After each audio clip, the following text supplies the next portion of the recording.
last month in the year. So year 10 is now ending.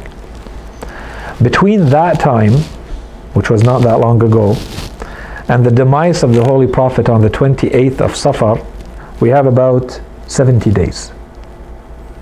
So now we want to look at what happened during those 70 days. Right? From 18th of Dhul Hijjah ends, we have the month of Muharram, 30 days, and then after the month of Muharram, we have the month of Safar. That's it. So the Holy Prophet performs the pilgrimage, and now he comes back to Al-Madinah Al-Munawwara. He comes back to the holy city of Medina. The first thing that started to happen when the Holy Prophet came is that people noticed that his health started to deteriorate. He started to have very strong fevers. He would sometimes pass out, lose consciousness. So that's starting to happen. The Holy Prophet also begins to prepare for a battalion or a small army that he will send on an expedition to defend the Muslim land against the Romans. And we're going to go very quickly through it because there's no time to keep, drilling into the details for all of these. In history, if you want to go back and look at the historical details of this was called Sariyat or Jaysh Usama. So if you want to go back into the details in history, that's what you're going to look for. So the Holy Prophet asks everyone to be part, to prepare themselves to fight this fight with Usama that he was going to send against the Romans. Usama ibn Zayd was a man of about 20 years old. This was quite shocking, especially in that tribal world where age was a determining, pivotal factor in that world. So people started to come up with all sorts of excuses. And the Prophet would insist that it was very important that everybody participates in this army of Usama. Everybody has to be part of it. Everybody has to go. It's very important. And people are coming up with all sorts of excuses. The most outwardly ones, the ones that were mentioned right away, is that he's too young and he doesn't have much experience. So keep that in mind. That's how it started. And then the next excuse became that the Holy Prophet is ill and sick and we should not leave the Holy Prophet and the city of Medina alone in this state. We want to stay and take care of the Prophet and do anything we can to help him and serve him and so on and so forth. So they dragged their feet. They came up with all sorts of excuses. And the Prophet continued to emphasize that it was extremely important for everyone to participate. And this continued to take place all the way till the last days and in fact the last moments of the Holy Prophet.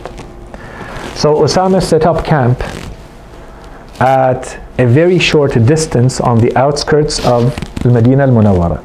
Just outside, he set up his military camp so that the army would gather.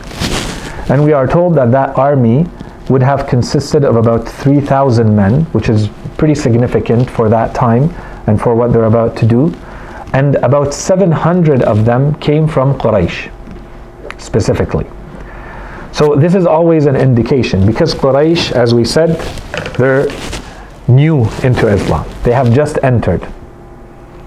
And there's an insistence from the Holy Prophet that everybody join, and then when things were starting to get worse and the Holy Prophet is coming closer to his passing, the date of his passing away, he started to even name names. So he started to say, and we have many narrations, if you go back in the Sahih, if you go back into the books of history, he says specifically, Abu Bakr, Umar, Abu Ubaidah, many others, join and do not stay behind. You must join the army of Usama. We are told that they went and they camped with Usama right after, waiting for the army to get organized. But they would keep coming back because they're a very short distance from Medina.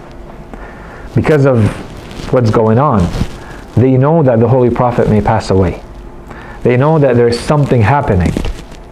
So We cannot just let the Holy Prophet in this state of sickness. We're not sure what's happening. We can't just all leave behind.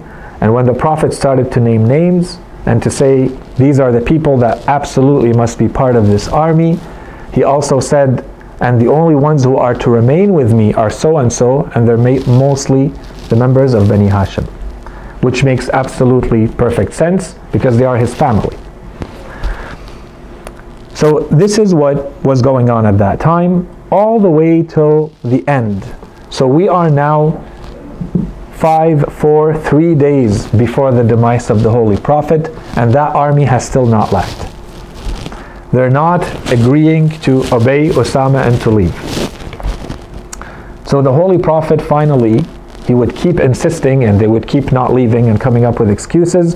The Prophet took a different tone with them at some point, and he said, God is cursing whomever does not follow the army of Usama. لَعَنَ اللَّهُ مَنْ تَخَلَّفَ.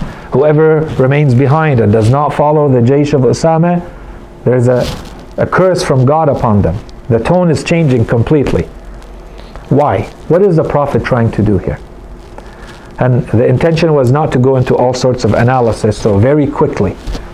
The first thing the Holy Prophet is doing is he's breaking a cultural principle that has monopolized that world, that Arab world, that the Holy Prophet wants to get rid of. Because it's a bad principle. And the principle is that if you are older, then you have more authority, then you have more expertise, then you have more competence, then people must respect you by default if you are older.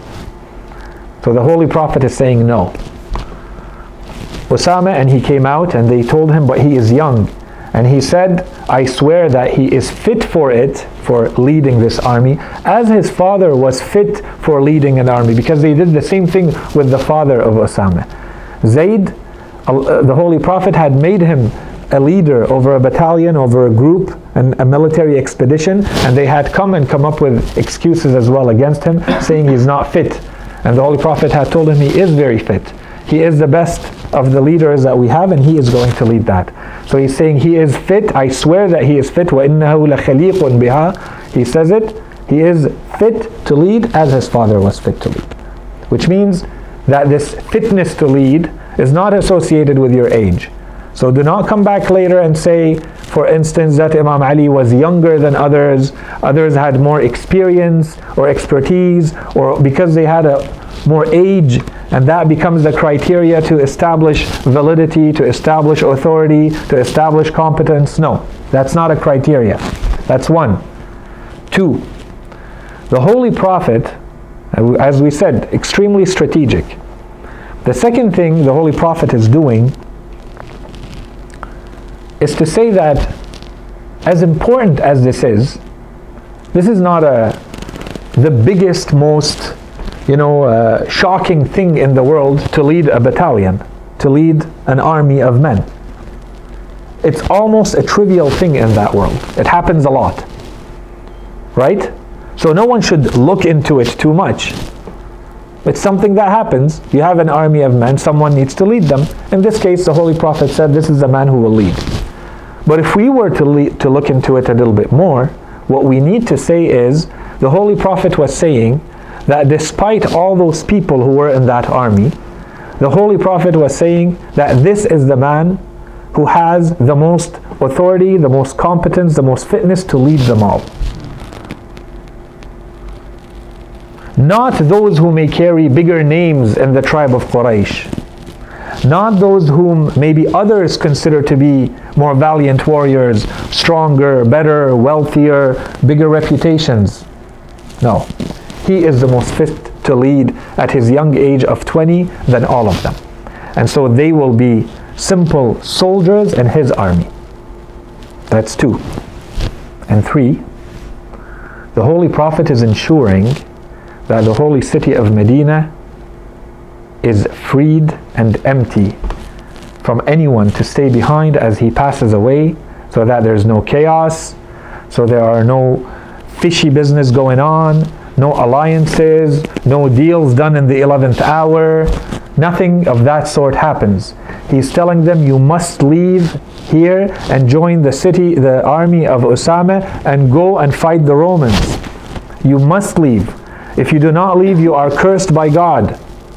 And they would only go outside to the outskirts of Medina, and then they would come back. And then Usama is there waiting. He doesn't have an army to lead into battle. So this is what ended up happening with, that's one, let's say one chapter. Those 70 days. That's one chapter to keep in mind. So they would go, they would sit on the outskirts in Jurf, as the region is called, and they would go there, and then they would come back, or they would come closer to the Medina but would not enter, or they would enter. And as we see, they did enter many times. And they did not only enter the Medina, they actually entered right into the house of the Holy Prophet. They came back because they need to know what's going on. What is happening? Is he still alive or not? What is exactly happening with the Holy Prophet? Finally, if you go back to some books of history, although I'm not going to comment too much on it because we know they never actually left, but they say that that army actually came together and were ready to leave on the Saturday before the demise of the Prophet. The Holy Prophet passed away on Monday. Okay? So they say finally on Saturday the army was ready.